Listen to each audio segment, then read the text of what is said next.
Hello students, welcome to my YouTube channel. आज हम class 10th CBSE board के sample question paper का section number B जो है वो सोल्व करने जा रहे हैं। तो क्वेश्चन नंबर 7 है हमारे पास। तो क्वेश्चन नंबर 7 की स्टेटमेंट है हमारे पास, following is the distribution of the long jump competition in which 250 students participated, find the median distance jumped by the student, interpret the median. हमें मीडियन फाइंड आउट करनी है। हमारे पास एक डाटा जो है वो डाटा हमें गिवन है। ये जो है इस स्कूल में हुए लॉन्ग जंप के जो डाटा पे बेस है, डिस्टेंस किसकी बताऊंगी, कितना कितना डिस्टेंस पे जो है जंप हमारी, उसका डाटा हमें गिवन है। हमें इसकी मीडियन जो है वो फाइंड आउट करनी है। तो सबसे पहले हम फॉर्मूला लिखेंगे। फॉर्मूले के हमें आधे नंबर मिलेंगे, हाफ मार्क जो है वो हमें सिर्फ फॉर्मूले का ही मिलेगा। तो सबसे पहले हम मीडियन का फॉर्मूला लिखेंगे। फॉर्मूला होता है हमारे पास L plus n/2 minus CF divided by F multiplied by H।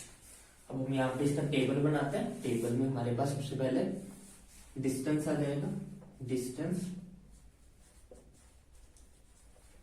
फिर हमारे पास है उसके स्टूडेंट्स, नंबर ऑफ स्टूडेंट्स है हमारे पास जो कि हमें देगा F की वैल्यू। उसके बाद हम इसकी CF निकालेंगे, कम्युलेटिव फ्रीक्वेंसी निकालेंगे।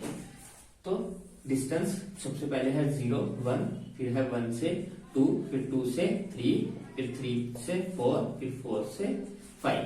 0 से 1 में है हमारे पास 40, 1 से 2 में है हमारे पास 80, 2 से 3 में है हमारे पास 62, 3 से 4 में है हमारे पास 38, 4 से 5 में है हमारे पास 30। कम्युलेटिव फ्रीक्वेंसी में क्या करना होता है, हमें सबको ऐड करते जाना है। फर्स्ट तो ऐसे आएगा, 40 ऐसे आएगा, फ्रीक्वेंसीज को ऐड करना है। 40 पहले ऐसे आ गया, सेकंड में ऊपर वाली फ्रीक्वेंसी 40 प्लस नीचे हमारे पास 80 है, इन दोनों को ऐड करेंगे 120 बनेगा। अब ये 120 नीचे आ जाएगा, यहाँ पे इसमें ऐड करेंगे 62, तो ये हो जाएगा 182। अब 182 यहाँ नीचे आ जाएगा, इसमें ऐड करेंगे 38। जिस भी कोरस्पॉन्डिंग क्लास का फ्रीक्वेंसी होगी उसको आगे आगे ऐड करते जाना है। तो ये हमारा हो जाएगा 220। अब 220 में हम ऐड करेंगे, यहाँ पे था हमारा 30, यहाँ पे 30 था, 220 में हम ऐड करेंगे 30, तो ये हो जाएगा 250। तो ये होगी हमारी कम्युलेटिव फ्रीक्वेंसी। हमारा टेबल बन गया। तो n की वैल्यू क्या आई, n की वैल्यू आ गई हमारे पास 250।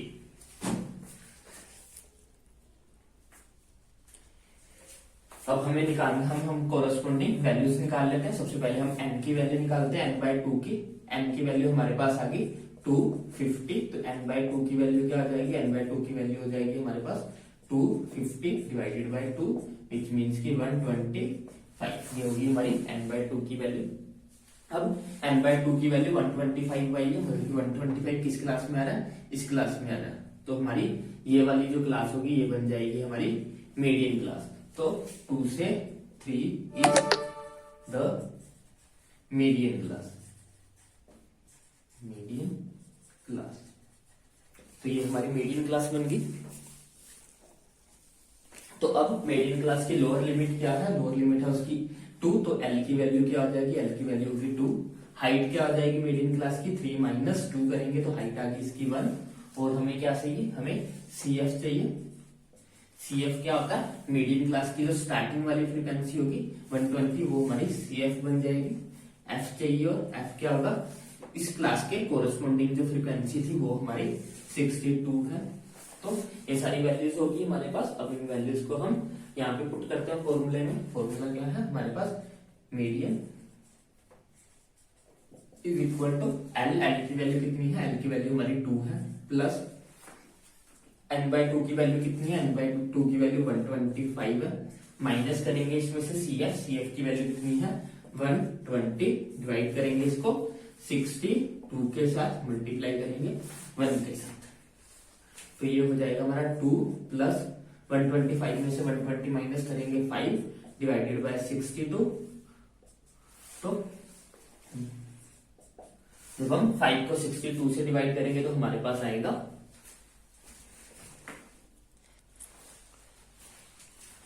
तो जब 5 को 62 से डिवाइड करेंगे तो हमारे पास आएगा 0.080। इसमें ऐड करेंगे तो ये हो जाएगा 2.080 मीटर। ये हमारी मीडियन हो जाएगी।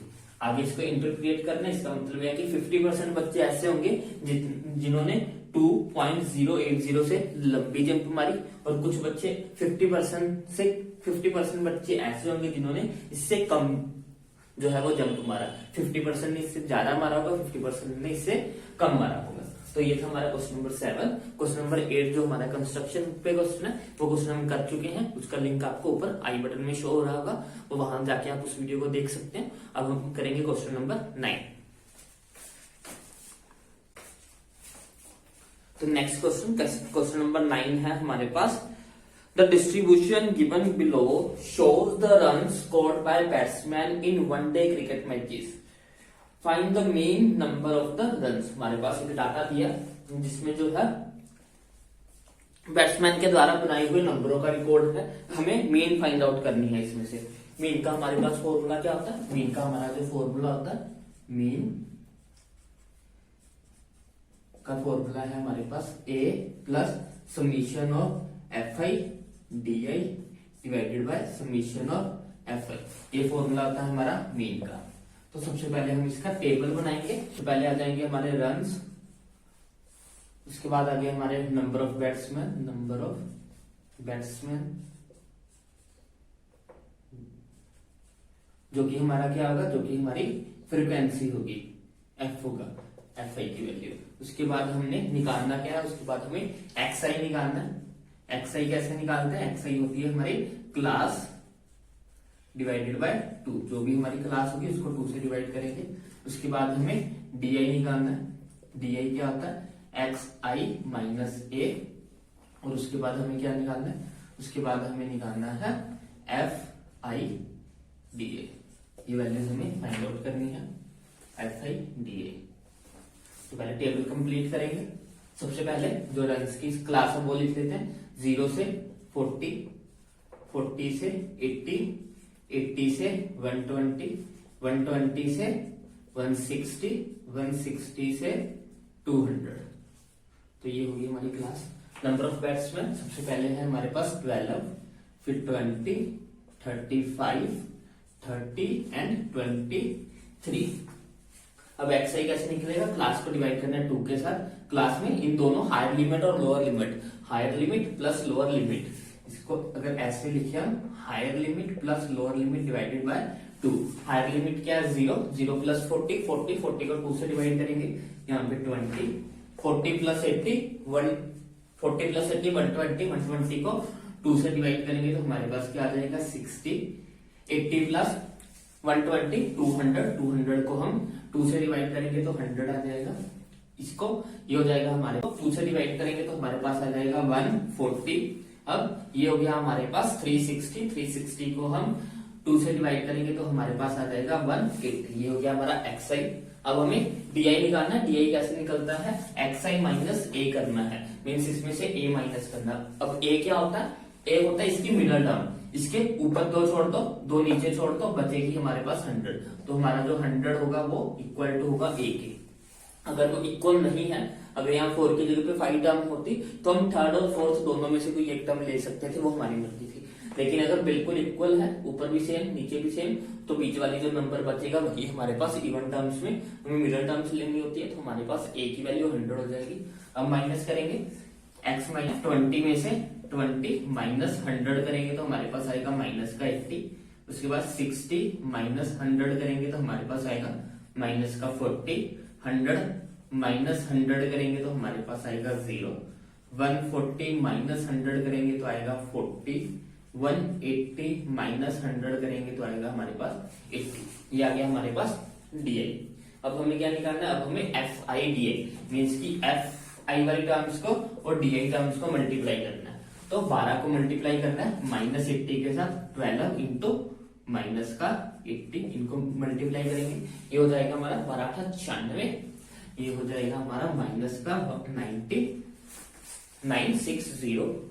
अब हम इनको मल्टीप्लाई करेंगे, 20 इधर से 20 और इधर से माइनस का 40, इनको मल्टीप्लाई करेंगे तो हमारे पास कितना आ जाएगा, 4 2 8, 80 माइनस का 80 माइनस का 800, 2 जीरो जाएंगे, 1 0 यहां से 1 0 यहां से।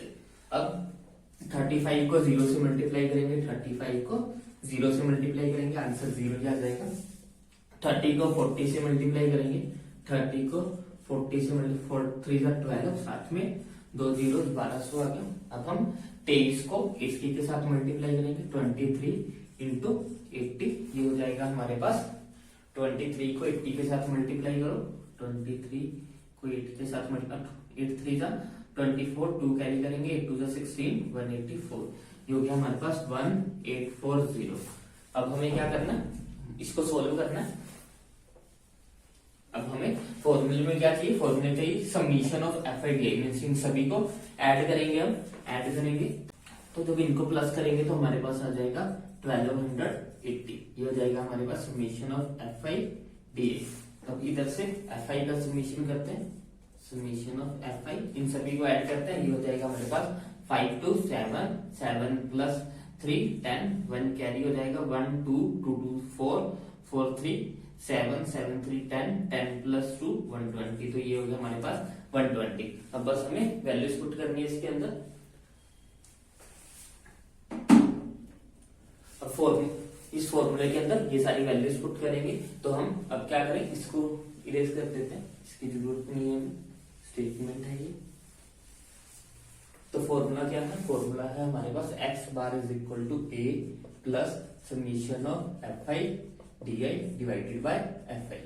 अब a क्या है, a होती है हमारे पास क्लास की हाइट, यहाँ पे क्लास की हाइट किया है 40 जो है वो क्लास की हाइट है, तो यहाँ पे 40 आ गया, प्लस नहीं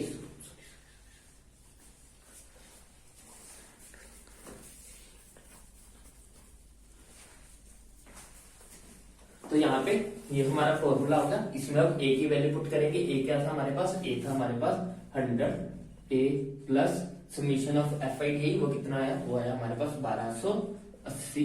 इसको डिवाइड किसके साथ करना है, 12 के साथ, तो ये हो जाएगा 0 के साथ 0 कैंसिल होगी। अब हम इसको करेंगे 128 को 12 से डिवाइड करें अगर हम, तो हमारे पास क्या आएगा, हमारे पास आएगा ये, पहले ये 1 पे चला जाएगा, उसके बाद ये हो जाएगा हमारे पास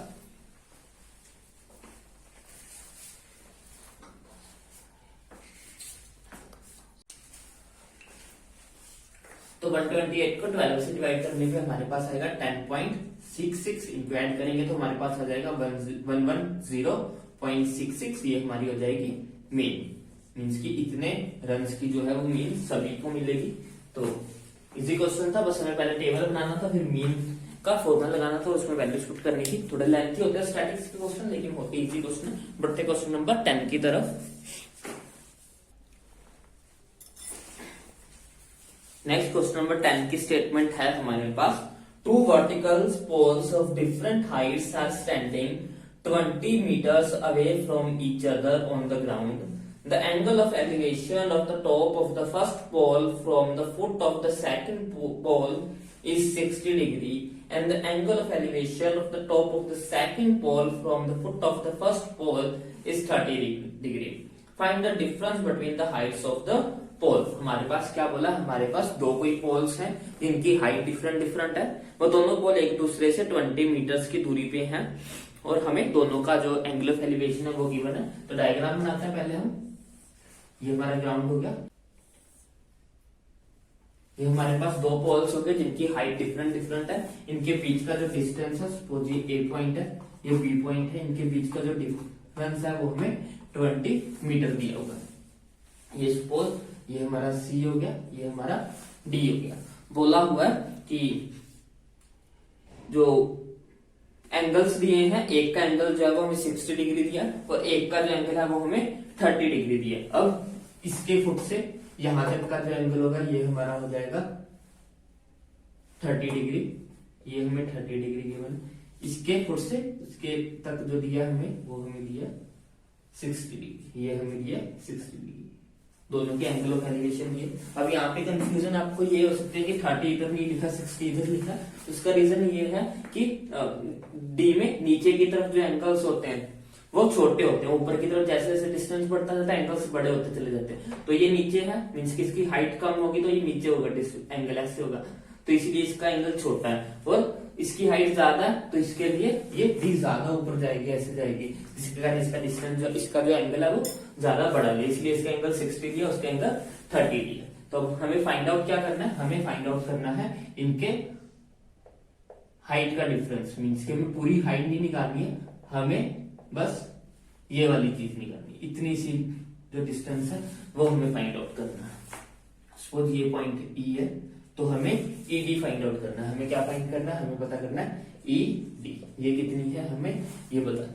तो हम दोनों ट्रायंगल्स लेते हैं। सबसे पहले क्या लेते हैं, इन ट्रायंगल ए बी सी, ये छोटे वाला ट्रायंगल ले लिया ए बी सी। इसमें क्या है, इसमें है हमारे पास tan ऑफ 30 डिग्री, tan 30 क्या होता है, tan थीटा होता है हमारे पास परपेंडिकुलर ओवर बेस। यहाँ पे परपेंडिकुलर क्या है, यहाँ पे परपेंडिकुलर होगा बीसी, परपेंडिकुलर हो गया बीसी, बेस क्या होगा, बेस हो गया हमारा ए बी। ठीक है, ओके। ए बी की वैल्यू हमें गिवन है, बीसी को ऐसे रख लेते हैं। ए बी की वैल्यू हमारे पास कितनी गिवन है, 20। अब tan 30 क्या होता है, tan 30 होता है हमारे पास 1/√3 is equal to BC over 20। ये BC यहाँ पे डिवाइड में, तो उधर जाके ये मल्टीप्लाई हो जाएगा, 20 यहाँ पे डिवाइड में, तो उधर जाके मल्टीप्लाई होगा, ये हो जाएगा BC इज इक्वल टू 20/√3। तो BC की वैल्यू जो आ गई वो हमारे पास ये आ गई। BC क्या था, BC था हमारे पास इस पूरे पोल की हाइट। अब हम दूसरे वाला ट्रायंगल लेते हैं, इन ट्रायंगल ए बी डी। इस बार ये बड़े वाला ट्रायंगल लिया ए बी डी। इसमें भी जो इसमें एंगल है tan of 60 degree is equal to tan 60 is equal to base of perpendicular over base. Perpendicular हमारे पास क्या हो जाएगी, पूरी पोल की हाइट मींस की AD डिवाइडेड बाय बेस क्या है, बेस हमारे पास फिर से 20 ही है। tan 60 की वैल्यू होती है हमारे पास √3 इज इक्वल टू 80 ओवर 20। ये 20 यहाँ डिवाइड, इधर जाके मल्टीप्लाई, तो AD इज इक्वल टू आ जाएगा हमारे पास 20 इंटू √3। तो ये आ गई हमारे पास AD की वैल्यू। अब बेसिकली हमें निकालना क्या है, हमें निकालना है दोनों का डिफरेंस, मींस कि हमें दोनों पोल्स का डिफरेंस निकालना है। पोल्स का डिफरेंस क्या है, AD माइनस BC। AD की वैल्यू हमें पता लग गई, AD की वैल्यू है हमारे पास 20√3 माइनस BC की वैल्यू कितनी है, BC की वैल्यू हमारे पास 20 ओवर √3। तो अब आपके पास √3 क्या है, या तो रूट की वैल्यू अभी पुट कर लो या थोड़ा बाद में कर लेना। अभी हम इसको एलसीएम ले लेते हैं, ये आ जाएगा √3, इसको √3 के साथ मल्टीप्लाई करेंगे 3 आ जाएगा, 3 को 20 से मल्टीप्लाई करेंगे 60 आ जाएगा। क्या हुआ, पहले √3 को √3 से मल्टीप्लाई किया 3 आया, 3 को 20 से मल्टीप्लाई किया 60 आया, ये आ गया हमारे पास -20। 60 में से 20 माइनस करेंगे तो क्या आएगा 40 डिवाइडेड बाय √3। अब हमें √3 की वैल्यू गिवन है, √3 की वैल्यू हमें कितनी गिवन है 1.73। तो 40 को 1.73 के साथ डिवाइड कर देते हैं, करेंगे तो हमारे पास आंसर आ जाएगा 22.98 मीटर। तो इतना जो है वो डिफरेंस है दोनों पोल्स की हाइट के बीच में। तो इसका नेक्स्ट क्वेश्चन करते हैं, चॉइस वाला क्वेश्चन। तो क्वेश्चन नंबर 10 की जो सेकंड स्टेटमेंट है वो है हमारे पास, a boy 1.7 metre tall is standing on a horizontal ground 50 metre away from the building. The angle of the elevation of the top of the building from his eyes is 60 degree. Calculate the height of the building. हमें बोला कि वो एक लड़का है जो कि एक बिल्डिंग से 50 मीटर दूर खड़ा है, उस बंदे की हाइट जो है वो हमें दिया 1.7 मीटर। वो बंदा जब आंख उठा के बिल्डिंग को देखता है तो उसकी आंखों का बिल्डिंग की टॉप का जो एंगल बनता है वो 60 डिग्री बनता है। हमें पूरी बिल्डिंग की हाइट बतानी है, तो इसमें एक लॉजिक है जो हमें कंसीडर करके रखना है। यहाँ पे हमें बॉय की हाइट भी गिवन है, जिसके कारण सारे क्वेश्चन की जो फॉर्मेशन है वो चेंज होगी थोड़ी सी। हमें ये हमारी बिल्डिंग होगी, यहाँ पे सपोज पर्सन खड़ा है, यहाँ पे सपोज वो पर्सन खड़ा है जो कि देख रहा है, जिसकी हाइट कितनी है 1.7 मीटर की। अब इसकी आईज से जो है, इसकी आईज से ऊपर इसकी टॉप का जो एंगल बन रहा है वो हमें एंगल दिया हुआ है 60 डिग्री। हम इसे रोटेट मिला देते हैं यहाँ पे लाइन को, इसकी आईज वहां पे बिल्डिंग को जाके कहाँ पे टच करती है, यहाँ पे। तो ये वाला एंगल जो है वो हमें 60 डिग्री गिवन है। हमें इस पूरी बिल्डिंग की हाइट जो है पता करनी पूरी की, तो इसे नेमिंग कर लेते हैं। ये हो जाएगा हमारा A B C D ये हो गया हमारा नेमिंग होगी। ये हमें जो AB है वो हमें दिया हुआ 50 मीटर।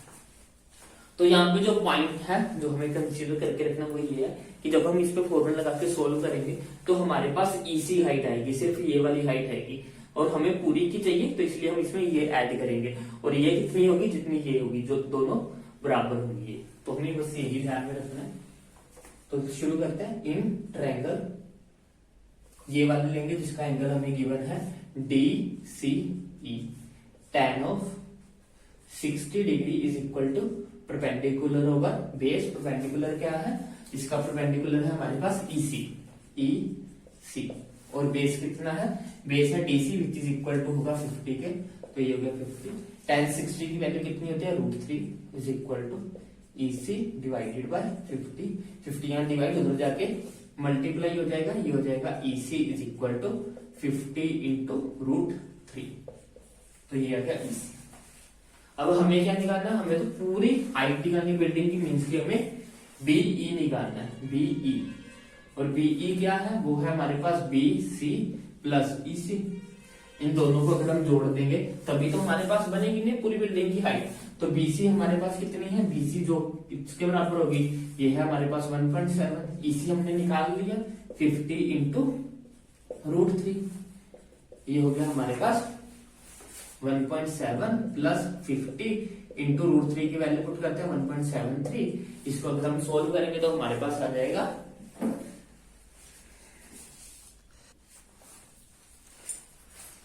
तो इसको सॉल्व करेंगे, ये हो जाएगा हमारा 1.7 EC 50 इंटू, यहाँ का हम पॉइंट्स हटा देंगे, नीचे 100 आ जाएगा, 0 से 0 काटेंगे, 50 को 173 के साथ मल्टीप्लाई करेंगे तो हमारे पास आ जाएगा 1865। नीचे 10 है तो यहाँ पे पॉइंट आ जाएगा प्लस 1.7। इन दोनों को अगर हम ऐड करेंगे तो हमारे पास आएगा 88.3 मीटर, जो कि बिल्डिंग की टोटल हाइट होगी। तो ये 10th क्वेश्चन था। बस इसमें यही ध्यान रखना था कि लास्ट में ये वाली हाइट को हमें ऐड करना है, बाकी सिंपल क्वेश्चन था। तो पढ़ते हैं क्वेश्चन नंबर 11 की तरफ। स्टेटमेंट है हमारे पास, the internal and external radii of a spherical shell are 3 cm and 5 cm respectively. It is melted and recast in a solid cylinder of diameter 14 cm.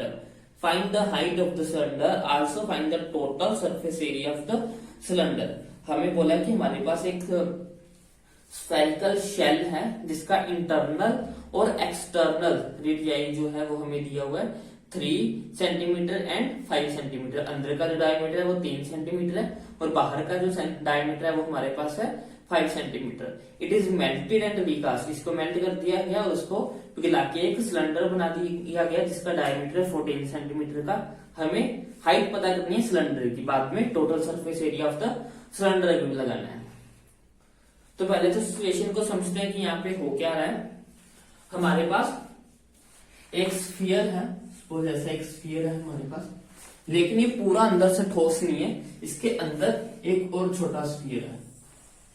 ये अंदर वाली चीज सारी खाली होनी चाहिए, जैसा ये क्वेश्चन में बोल रहे हैं ऐसा ही होना चाहिए कि अंदर वाली ये सारी चीज जो है वो खाली है, सिर्फ यहाँ पे मटेरियल है। इस एरिया में जो मटेरियल है उसी को पिघलाया है हमने, इस एरिया में मटेरियल है हमारे पास, अंदर जो है ये पूरा खाली है, अंदर इसके कुछ नहीं है, यहाँ पे कुछ नहीं है, सिर्फ यहीं पे जो है इसके मटेरियल प्रेजेंट है। ठीक है, इसको हमने पिघला दिया और इसको पिघलाने के बाद जो मटेरियल निकला, तो मटेरियल निकलेगा कि सिर्फ कहां से, यहां से, क्योंकि अंदर इसके कुछ नहीं है, यहाँ पे ये बिल्कुल खाली है, तो सिर्फ यहां से मटेरियल निकलेगा। और इसको पिघलाने से जो मटेरियल निकला उससे हमने क्या कर दिया, एक सिलेंडर बना दिया। उस सिलेंडर की जो उस सिलेंडर का जो डायमीटर है वो हमें 14 दिया, मतलब कि रेडियस हमें 7 सेंटीमीटर दिया, और ये हमें पता करनी है। उसकी हाइट जो है वो हमें फाइंड आउट करनी है। और स्फीयर्स के केस में हमें अंदर वाला जो रेडियस है, ये वाला जो रेडियस है ये हमें 3 सेंटीमीटर दिया, और ये वाला रेडियस हमें 5 सेंटीमीटर दिया। तो अब क्या होगा, जो वॉल्यूम यहां से निकलेगा, इसको पिघलाने से जो वॉल्यूम निकलेगा वही वॉल्यूम सिलेंडर को बनाने में यूज भी होगा। मीन्स की पहले तो हमें ये देखना है कि यहां से कितना वॉल्यूम निकला। तो ये हम एक रिंग बना लेते हैं कि एक रिंग है जिसका हम वॉल्यूम फाइंड आउट करना चाहते हैं। तो वॉल्यूम ऑफ स्फेरिकल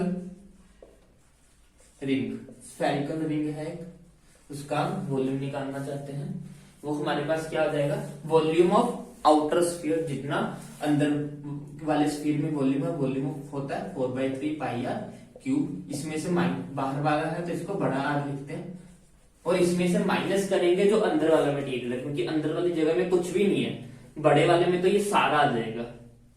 अगर हम जब हम बड़े वाले का वॉल्यूम निकाला तो उसमें ये सारी चीज आ गई, लेकिन यहाँ पे कुछ भी नहीं है, और ये है क्या चीज, ये छोटे वाला स्फीयर है। तो हम इस बड़े वाले में से अगर इस वाले पार्ट को माइनस कर दे तो हमारे पास सिर्फ ये बाउंड्री बचेगी। तो इसमें से माइनस कर रहे हैं 4/3 पाई छोटा आर का क्यूब। तो ये हमारा हो जाएगा वॉल्यूम, जो कि हमें मिलेगा किससे, स्फीयर को मेल्ट करके। अब इसी वॉल्यूम को हम बनाएंगे सिलेंडर को, तो हम यहां पे कह सकते हैं कि volume of spherical ring is equal to volume of cylinder. और इसका फॉर्मूला क्या है, इसका फॉर्मूला हमने वहां पे लिख लिया, 4/3 पाई आर का क्यूब माइनस 4/3 पाई आर का क्यूब। ये किसके इक्वल होना चाहिए, ये इक्वल टू होना चाहिए volume of cylinder. Volume of cylinder क्या होता है हमारे पास, पाई आर स्क्वायर एच। इसको थोड़ा सिंप्लीफाई करते हैं, यहाँ पे 4/3 दोनों में सेम है, बाहर आ जाएगा, पाई दोनों में सेम है तो बाहर आ जाएगा, अंदर बचेगा R cube minus small r की cube is equal to pi r square h. Pi से पाई कैंसिल हो जाएगा। अब वैल्यू पुट करते हैं, ये हो जाएगा 4/3 इंटरनल रेडियस, आर बड़ा आर कौन सा, बाहर वाला रेडियस मीन्स की 5 की क्यूब माइनस इंटरनल रेडियस कितना है 3, तो 3 की cube is equal to radius इसका दिया 7, मतलब कि 7 into 7, हाइट हमें पता नहीं, वही तक पता करती है। तो ये हो जाएगा हमारे पास 4/3 इंटू 5 का क्यूब हो गया हमारे पास 125, 3 का क्यूब हो गया हमारे पास 27, इनको मल्टीप्लाई किया 49 इंटू एच। ये हो गया 4/3 इंटू 25 में से 27 माइनस करेंगे तो हमारे पास बनेगा 9 बनेगा। अब ये यहाँ मल्टीप्लाई हो रहा है तो इधर आके ये डिवाइड हो जाएगा, इक्वल टू एच। सॉरी यहाँ पे 97 नहीं, यहाँ पे 98 आएगा। 125 में से 27 माइनस करेंगे तो हमारे पास 8 बचेगा। अब ये हो जाएगा हमारा 49 1 49, 49 2 98। ये हो गया हमारे पास, 4 को 2 से मल्टीप्लाई करेंगे 8 डिवाइडेड बाय 3, तो ये हमारे पास हाइट आ जाएगी सिलेंडर की। अब इसके साथ हमें और क्या फाइंड आउट करना था, इसके साथ ही हमें पता करना था कि इसका टोटल सरफेस एरिया कितना है, सिलेंडर का टोटल सरफेस एरिया। अब सिलेंडर का टोटल सरफेस एरिया निकाल लेते हैं। Total surface area of cylinder क्या होता है, वो होता है हमारे पास पूरा उसका curve surface area. Curve surface area क्या होता है, वो होता है हमारे पास 2 पाई आर एच। इसमें ऊपर नीचे वाले दोनों सर्कल ऐड होंगे, मीन्स की 2 पाई आर स्क्वायर। ये हो जाएगा टोटल सरफेस एरिया। इसमें से 2 पाई अंदर कॉमन आ जाएगा, नहीं 2 पाई आर, इसमें से 2 पाई आर जो है वो कॉमन आ जाएगा, अंदर बचेगा एच प्लस आर। ये होता है हमारा टोटल सरफेस एरिया का फॉर्मूला। अगर आपको फॉर्मूलेज याद नहीं है तो आप ऐसे फॉर्मूलेज की फॉर्मेशन कर सकते हो। तो अब यहाँ पे वैल्यूज पुट करते हैं, ये हो जाएगा 2 into 22/7, रेडियस तो 7 ही है, हाइट हमने निकाल लिया 8/3 प्लस 7, 7 से 7 कट जाएगा, ये हो जाएगा हमारे पास 44 इंटू अंदर बचा हमारे पास 3, 8 प्लस 3 7 21, ये हो गया हमारा 44 इंटू 29 डिवाइडेड बाय 3। इनको सोल्व करेंगे तो हमारे पास टोटल सरफेस एरिया आ जाएगा। तो आई होप आपको समझ में आया होगा। इसका नेक्स्ट पार्ट जो है वो हम इसका सेक्शन सी जो है हम नेक्स्ट वीडियो लेक्चर में करेंगे। अगर आपको ये वीडियो अच्छे से पसंद आई हो तो आप इसको लाइक करें, शेयर करें और चैनल को सब्सक्राइब करें। अगर आपको कोई भी डाउट हो तो आप कमेंट सेक्शन में लिख सकते हो। Bye bye, take care.